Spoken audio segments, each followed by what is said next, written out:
Hello guys, स्वागत है आप सभी का हमारे YouTube channel official safety class में। तो आज का हमारा टॉपिक है एक्सकवेशन सेफ्टी। हम लोग जानेंगे एक्सकवेशन से रिलेटेड सारी चीज़ को, हज़ार प्रिकॉशन और जो भी चीज़ है सारी चीज़ को जानेंगे आज हम। और तो चलिए शुरू करते हैं। इससे पहले अगर आप हमारे चैनल को सब्सक्राइब नहीं किया तो प्लीज़ हमारे चैनल को सब्सक्राइब करें, लाइक करें और दोस्तों में शेयर एक्सकवेशन करें। के 6 टॉपिक्स पे डिस्कस करेंगे। नंबर 1, व्हाट इज़ एक्सकवेशन, मतलब एक्सकवेशन होता क्या है, कहते किसको। नंबर 2, हज़ार्ड एंड प्रिकॉशन, खतरा क्या क्या है, क्या क्या सावधानी बरतनी चाहिए। नंबर 3, सॉइल टाइप्स, मिट्टी के कितने प्रकार होते हैं। Number 4, slope angle and formula, उसका स्लोप का एंगल क्या होता है और उसको निकालने का फार्मूला क्या होता है। Number 5, excavation protective system, excavation का क्या क्या प्रोटेक्टिव सिस्टम है उन सब के बारे में जानेंगे। और नंबर लास्ट 6, ट्रेंच, ट्रेंच कहते किसको है और होता क्या है ट्रेंच। तो इन सब चीज़ों पे चलिए डिस्कस करते हैं, हम लोग सबको बारी बारी से पूरा डिटेल से जानते हैं। आइए सबसे पहले समझते हैं व्हाट इज़ एक्सकवेशन। एक्सकवेशन होता क्या है। तो any man made cut of earth और फॉर्मेशन ऑफ कैविटी, ट्रेंच और depression in the earth surface is called excavation. Excavation में बी डन मैनुअली और with the help of machine. Hindi में समझते हैं, किसी भी व्यक्ति द्वारा मिट्टी को काट कर या पृथ्वी की सतह में गुहा, खाई या अवसाद का निर्माण होना ही एक्सकवेशन कहलाता है। नॉर्मली आप कह सकते हैं पृथ्वी की सतह को काटना या गड्ढा करना ही एक्सकवेशन कहलाता है, चाहे वो आदमी के द्वारा हो या मशीन के द्वारा हो। आइए सबसे पहले जानते हैं एक्सकवेशन के हज़ार्ड के बारे में। एक्सकवेशन का क्या क्या हज़ार्ड होता है। Number 1, underground utilities. Underground utilities का मतलब होता है ज़मीन के अंदर जो भी पाइपलाइन या गैस लाइन या इलेक्ट्रिक केबल गया हो उसे अंडरग्राउंड यूटिलिटीज़ कहते हैं। नेक्स्ट है कोलैप्सिंग ऑफ एक्सकवेशन बाल, एक्सकवेशन का साइड वो भी ढह सकता है, गिर सकता है। नेक्स्ट है presence of toxic gas, toxic gas का मौजूद भी होना, मतलब जहरीला गैस मौजूद भी हो सकता है। नेक्स्ट है fall of person material tools in excavation, गड्ढे में इंसान या कोई मटेरियल या कोई टूल्स भी गिर सकता है। नेक्स्ट है फॉल ऑफ रिमूव्ड सॉइल, जो भी एक्सकवेटेड सॉइल है एज पे रखा होता है उसको थोड़ा दूर रखना चाहिए क्योंकि वो भी गिर सकता है, वो भी एक हज़ार्ड है। और नेक्स्ट है वर्क विदाउट परमिट, बिना परमिट के काम करना भी बहुत नुकसानदेह है, इसलिए हमेशा वर्क परमिट के साथ ही काम करना चाहिए। नेक्स्ट देखते हैं, नेक्स्ट है हमारा इम्प्रॉपर एक्सेस एंड एग्रेस, आने जाने का रास्ता भी हज़ार्ड है, अगर प्रॉपर नहीं है तो वो भी एक हज़ार्ड है। नेक्स्ट है फ्लडिंग। उसके बाद है confined space, if excavation is deeper, अगर एक्सकवेशन डीपर हो जाता है तो वो कंफाइंड स्पेस हो जाता है, ये भी एक नुकसान खतरा है। नेक्स्ट है collapse adjacent building and structure, जो भी एक्सकवेशन से सटा हुआ बिल्डिंग या स्ट्रक्चर है वो भी गिरने का डर रहता है। नेक्स्ट है person struck by part of machine, कोई इंसान जो भी एक्सकवेटर मशीन है उससे टकरा सकता है। नेक्स्ट है फायर एंड एक्सप्लोजन, आग और एक्सप्लोजन का खतरा भी होता है। नेक्स्ट है वर्क विदाउट पीपीईज, बिना पीपीईज के काम करना भी नुकसानदेह। आइए अब जानते हैं एक्सकवेशन प्रिकॉशन के बारे में। एक्सकवेशन के टाइम हम लोगों को क्या क्या प्रिकॉशन लेने चाहिए, क्या क्या सावधानी बरतनी चाहिए। तो number 1, underground utilities scanning. Underground utility scanning होता है कि ज़मीन के अंदर कोई भी गैस लाइन या पाइपलाइन तो नहीं है, उसके लिए एक स्कैनर आता है, उससे स्कैन करके पता चलता है, तो वो सबसे पहले करना बहुत ज़रूरी है। नेक्स्ट है एक्सकवेशन प्रोटेक्टिव सिस्टम। एक्सकवेशन का प्रोटेक्टिव सिस्टम आता है, उस सिस्टम से ही हम लोगों को एक्सकवेशन करना चाहिए।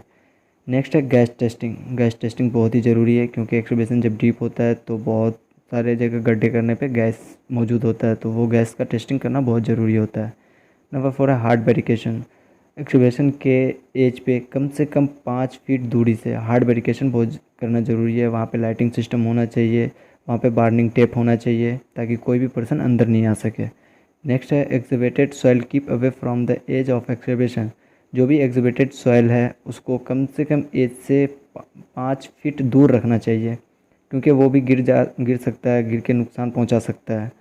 नेक्स्ट है if excavation become confined space then confined space precaution, अगर एक्सकवेशन कंफाइंड स्पेस बन जाता तो जो भी कंफाइंड स्पेस का प्रिकॉशन है उस प्रिकॉशन को लेना बहुत ज़रूरी है। नेक्स्ट है no vehicle movement near excavation, कोई भी व्हीकल वहाँ पे नहीं आना जाना चाहिए क्योंकि उसके आने से वाइब्रेट होता है और वाइब्रेट होने से जो भी एक्सकवेशन का एज है वो ढह सकता है, तो इसके लिए वहाँ पे मूवमेंट नहीं होना चाहिए किसी भी व्हीकल का। तो नेक्स्ट देखते हैं क्या है।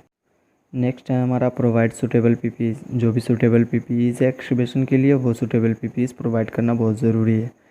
नेक्स्ट है soil test should be done before excavation, excavation होने से पहले सॉइल टेस्ट होना ज़रूरी है। अगर सॉइल टेस्ट रहेगा तो पता चलेगा कि किस टाइप का सॉइल है, सॉइल टाइप पता होने से उसका एंगल पता होगा।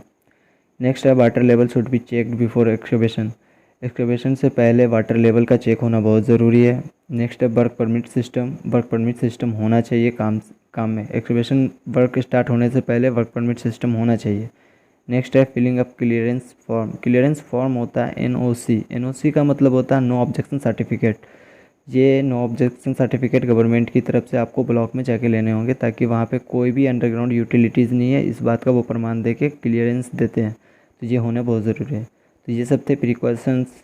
तो अब हम लोग जान चुके हैं एग्जीबिशन क्या होते हैं, उसके बाद जान चुके हैं हज़ार्ड क्या होते हैं, प्रिकॉशंस क्या होते हैं। तो आइए जानते हैं हम लोग सॉइल टाइप के बारे में, एंगल और रेशियो के बारे में। जनरली सॉइल 4 टाइप के होते हैं, type A, type B, type C and type D। Type A जो होता है उसको क्ले कहते हैं। ये थोड़ी चिपचिपी टाइप की होती है। इसमें आपको 53 डिग्री का स्लोप एंगल मेंटेन करना होगा, जिसका रेशियो होता है 3/4:1। अगर इसके रेशियो को आप कैलकुलेट कीजिएगा तो 0.75 इसका आंसर आएगा। टाइप B होती है सिल्ट। ये थोड़ी भखरी टाइप की मिट्टी होती है, जिस पे आपको 45 डिग्री का स्लोप एंगल मेंटेन करना पड़ेगा, जिसका रेशियो होता है 1:1। अगर इसके रेशियो को आप कैलकुलेट कीजिएगा तो एक आंसर आता है। टाइप C होता है सैंड, रेतीला होता है जो। इस पे आपको 34 डिग्री का स्लोप एंगल मेंटेन करना पड़ेगा, जिसका रेशियो होता है 1:2:1। अगर इसके रेशियो को आप कैलकुलेट कीजिएगा तो 1.5 आपको इसका आंसर आएगा। टाइप D होता है लोम। ये पथरीली मिट्टी होती है, पहाड़ी मिट्टी होती है। इसको आप सीधा सीधा एग्रीवेशन भी करते हैं तो कोई दिक्कत नहीं है, 90 डिग्री भी आप इसको कर सकते हैं। अगर थोड़ा बहुत प्रोटेक्टिव सिस्टम ले रहे हैं तो और बढ़िया है। चलिए अब हम लोग जानते हैं फार्मूला के बारे में। तो फार्मूला इसका ये होता है, top wide equal to depth into 2 into slope ratio plus wide of original excavation. एक एग्जांपल लेके देखते हैं।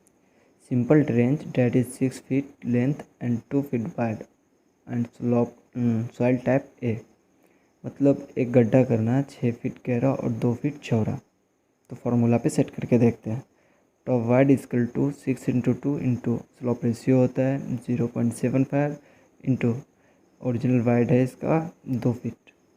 अगर इन सब को कैलकुलेट करेंगे तो हमारा आंसर आता है 11 फीट। मतलब टॉप वाइड जो लेना, ऊपर की चौड़ाई 11 फीट लेंगे, ऑटोमेटिक हमारा 53 डिग्री का एंगल मेंटेन हो जाए। तो ये है फार्मूला एंगल कैलकुलेट करने का। तो अब हम लोग जानेंगे एग्जीबिशन प्रोटेक्टिव सिस्टम के बारे में। एग्जीबिशन प्रोटेक्टिव सिस्टम 4 होता है, shoring, shielding, sloping, benching. Shoring जो होता है दोनों तरफ लकड़ी का पट्टा लगा के बीच से सपोर्ट लगा के एग्जीबिशन बाल को गिरने से बचाने के लिए लगाया जाता है। शील्डिंग भी सेम शोरिंग के जैसा ही होता है, लेकिन ये मेटल का बना होता है। स्लोपिंग एग्जीबिशन का एक तरीका है, इससे एक्सकवेशन बाल के गिरने का कोई डर नहीं होता, कोलैप्स करने का कोई डर नहीं होता है। बेंचिंग भी उसी का एक मेथड होता है। स्लोपिंग और बेंचिंग लगभग सेम ही होता है। इसमें बस सीढ़ी नुमा बनाया जाता है, ताकि कहीं पे अगर जगह कम हो तो वहाँ पे बेंचिंग होता है, अगर जगह है तो वहाँ पे स्लोपिंग ही चलता है। तो ये 4 एक्सकवेशन के प्रोटेक्टिव सिस्टम हैं। तो आइए अब हम लोग जानते हैं ट्रेंच के बारे में। ट्रेंच होता है क्या? What is trench?